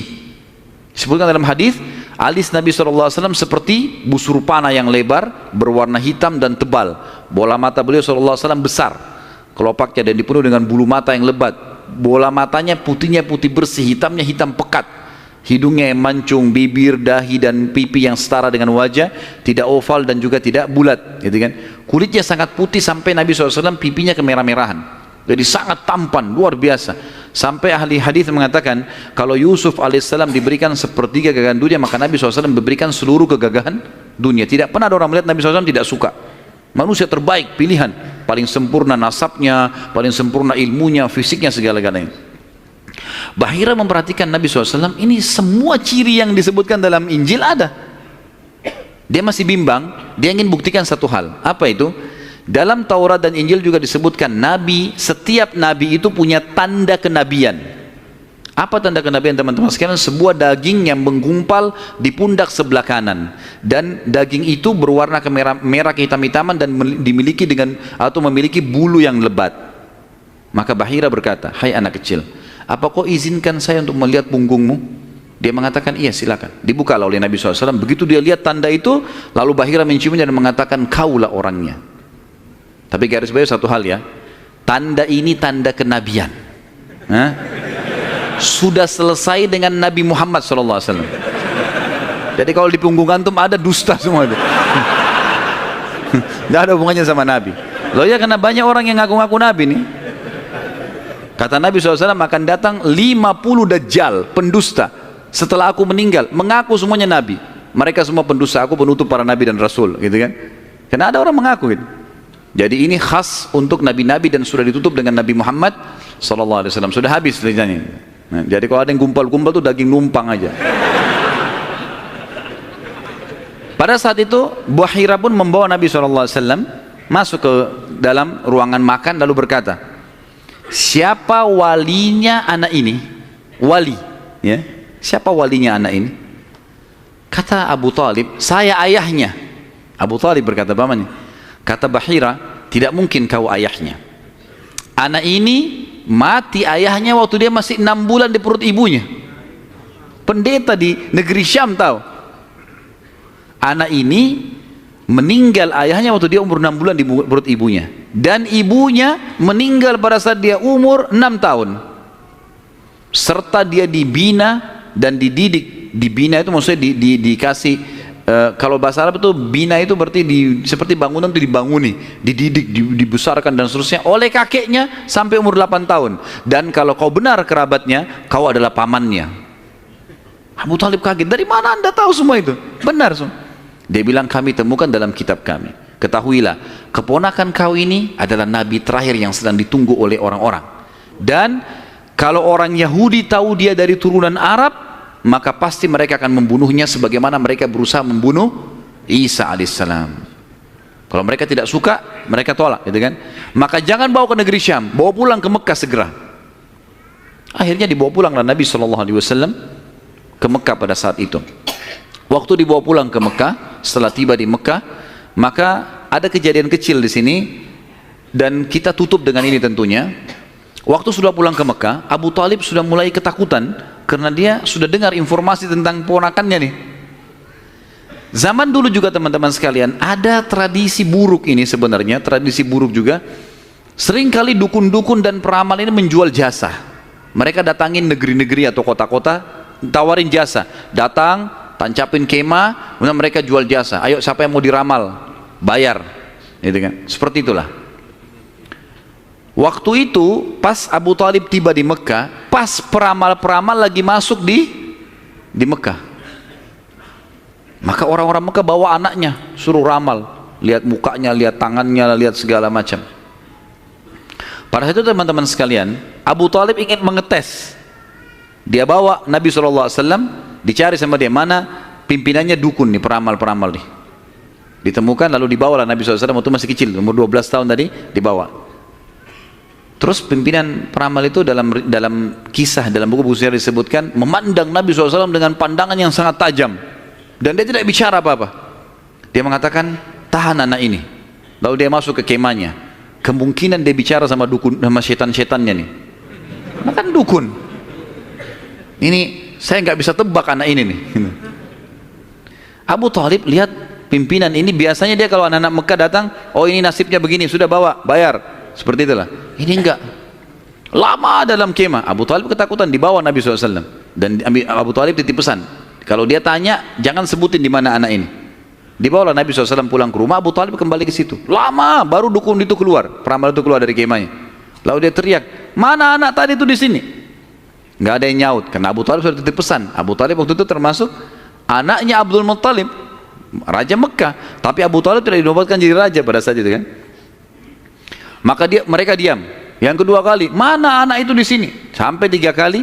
Kesimpulan terakhir, kata peramal itu, kita tentu tidak percaya peramal, tapi dia mengatakan, ya, kalau anak itu memiliki kedudukan yang sangat tinggi dan dia akan memimpin dunia. Begitu loh bahasanya. Dengan ini teman-teman sekalian, maka orang-orang Mekah jadi lebih yakin kalau Nabi SAW ini punya kedudukan. Walaupun kita secara orang Muslim tidak percaya dengan dukun semua, tapi historinya begitu. Secara histori seperti itu. Allahu a'lam. Dan insya Allah nanti kedepannya kita akan bahas tentang pernikahan Nabi SAW, prosesi pernikahannya, ya, kemudian anak-anaknya sampai ke masa fase kenabian. Allahu a'lam.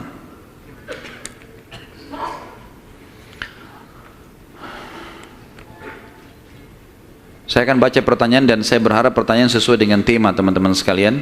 Dan tolong saya datang jauh-jauh ke sini bukan untuk dites, ya. Jadi nggak usah ngetes-ngetes. Nah, kalau antum sudah tahu, alhamdulillah, bawa ilmunya pulang. Nah. Jadi tanya yang tidak mengerti. Kalau sudah ngerti nggak usah tanya. Nah.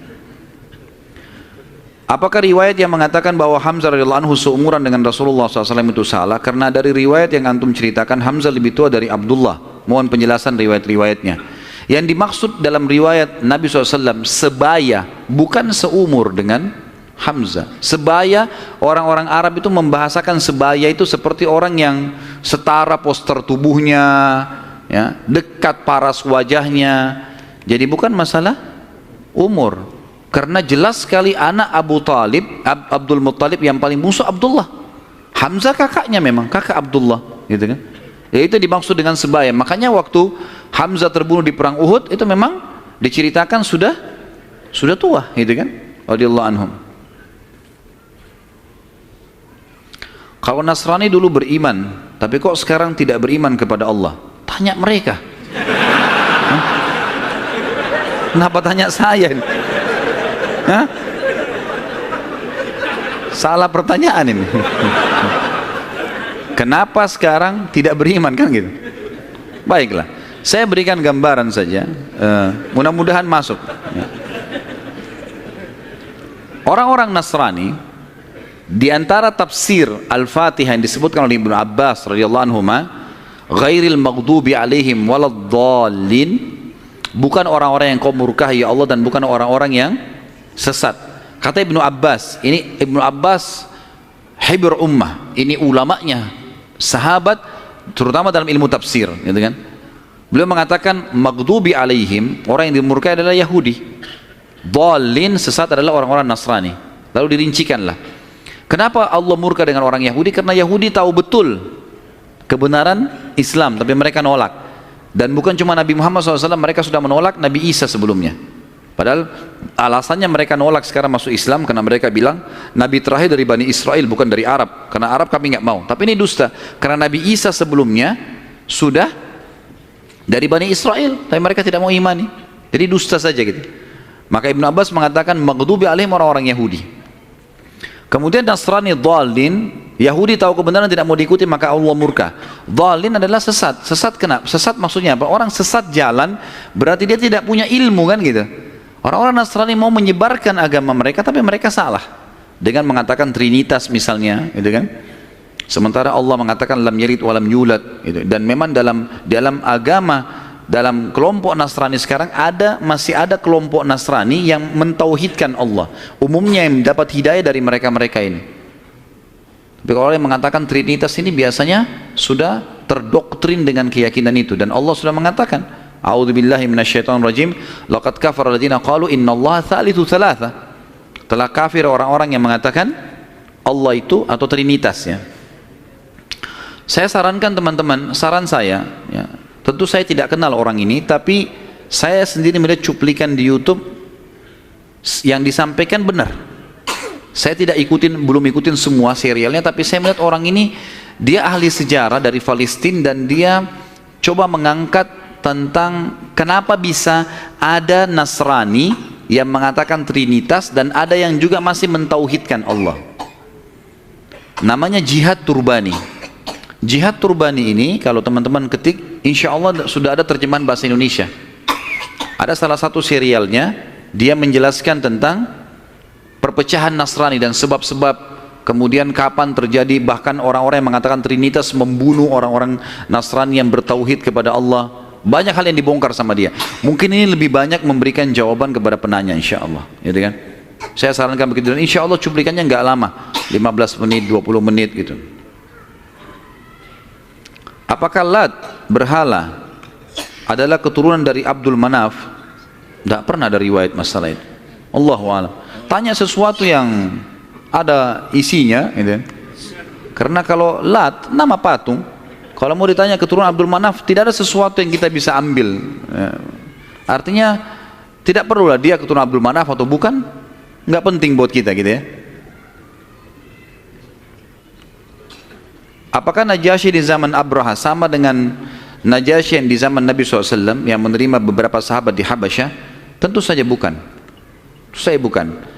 Yang lebih kuat pendapat mengatakan, karena Najasyi kan istilah, saya sudah bilang tadi, istilah raja seperti Kaisar, seperti Kisra, gitu kan, seperti Tuba.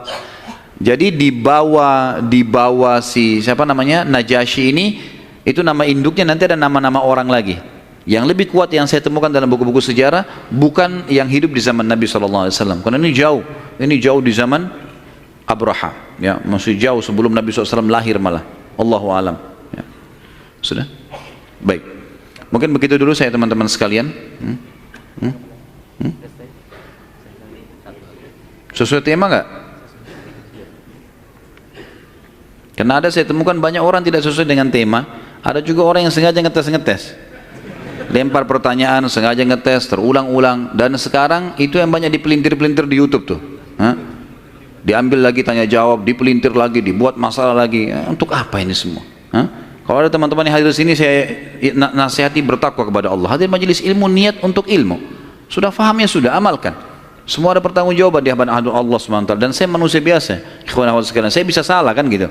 Tapi kesalahan saya untuk dinasihati, bukan untuk dijadikan masalah, karena semua orang salah kan. Sahabat saja punya pendapat dua kadang-kadang. Imam Syafi'i pernah punya pendapat lama dan pendapat baru, bukan sesuatu yang manusia bisa salah gitu kan.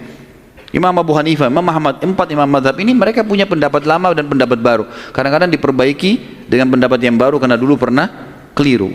Wajar saja. Kadang-kadang kita salah mengucapin sesuatu, mungkin kesalahan kedangkalan ilmu atau mungkin kesalahan menyebutkan. Maka ini harus lebih hati-hati teman-teman sekalian.